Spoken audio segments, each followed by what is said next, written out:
আমি আবার রেডি হয়ে গেলাম। রেডি হওয়ার কারণটা হচ্ছে আমি এক জায়গায় যাবো, আর তানিকেও তানিদের বাড়িতে ছাড়তে যেতে হবে, যেহেতু প্রচুর প্রাইভেটের টাইম হয়ে গেছে, অলরেডি 7টার মতো বাজে। Hello friends, welcome to my another blog. আর এদিকে বৌদিও বাড়ি চলে যাবে। বৌদি বলছিল একা একা কি করব, আমিও বাড়ি চলে যাই। আর এদিকে তানি আর বৌদির মধ্যে লেগেই থাকে ঝামেলা। এরা দুজন এই ভালো, আবার মারামারি লেগে যায়। তারপরে মামি বারবার আমাকে ফোন করছে, তারপরে তানিকে বললাম চল এবার যাই, এবার তোদের বাড়িতে ছেড়ে দিয়ে আসি। এদিকে যেই বাড়ি থেকে বেরিয়ে পড়বো, ভূতু টাটা দিচ্ছিল। ও টাটাটা একটু নতুন নতুন শিখেছে, মানে সময় সময় দেয় আবার সময় সময় দেয় না।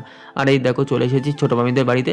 ছোটো মামিদের বাড়িতে আসার পর ছোটো মামি শাড়ি দেখাচ্ছিল, ছোটো মামিকে এই শাড়িটা একজন গিফট করেছে, সেটাই আর কি দেখাচ্ছিল আমাদেরকে। আর এদিকে তানি মানে সোনার টিপ কিনেছে মা মনসা ঠাকুরকে দেওয়ার জন্য, ওর মানসিক ছিল তাই ও কিনেছে। আর আমাকে দেখাচ্ছিল। আর এদিকে পুচুকে প্রাইভেটে পাঠিয়ে দিয়েছিল, ও যেতে চাইছিল না। বাড়িতে আসার পর প্রচণ্ড জ্বালাচ্ছিল আমাদেরকে, ওকে এক প্রকার বাধ্য করে প্রাইভেটে পাঠিয়েছে। আর এদিকে শাড়ির অবস্থা দেখো, মানে শাড়িটাকে খুলে টুলে একাকার করে দিয়েছে। তারপরে মামি এদিকে ভাস করেছিল, তারপর তানিকে বললাম চল এবার যাই। তারপর তানিকে নিয়ে বেরিয়ে পড়লাম। বেরিয়ে চলে আসলাম ফোনের দোকানে।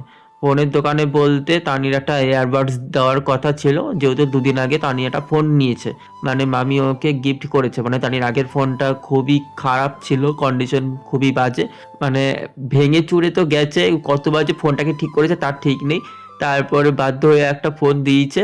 ফোনটার সাথে একটা হেডফোনও দেওয়ার কথা ছিল, হেডফোন দেয়নি, তাই ওটা নিতে এসেছিলাম। কিন্তু ওটা দেয়নি, ওটা বললো দুদিন পরে গিয়ে নিতে।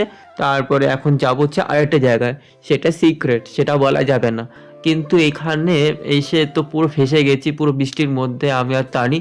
কি যে অবস্থা, মানে বৃষ্টিতে ভিজে গেছি পুরো। শুধু ওয়েট করছি কখন যে বৃষ্টিটা কমবে। এখানে এসেও তো মরেছি, এর থেকে ভালো বাড়িতে থাকতাম, তাও ভালো থাকতাম। কিন্তু কি আর করব, কিছু করার নেই, বেরিয়েও মরেছি। শুধু ওয়েট করে যাচ্ছিলাম বৃষ্টিটা কখন কমবে। তারপরে অনেকক্ষণ বাদে বৃষ্টিটা কমলো, প্রায় ঘন্টাখানিক হবে এখানে দাঁড়িয়েছিলাম। তারপরে বৃষ্টিটা কমলো, পরে গেলাম। তারপর ওখানে কিছুক্ষণ থেকে তারপর বাড়ি থেকে বেরিয়ে পড়েছি।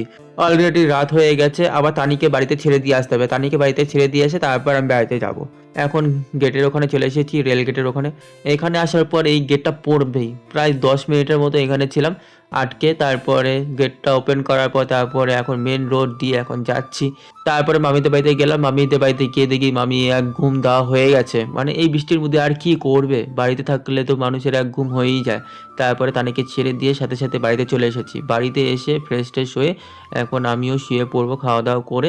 চলো রাখছি, টাটা সবাইকে, দেখা হচ্ছে পরের ব্লগে।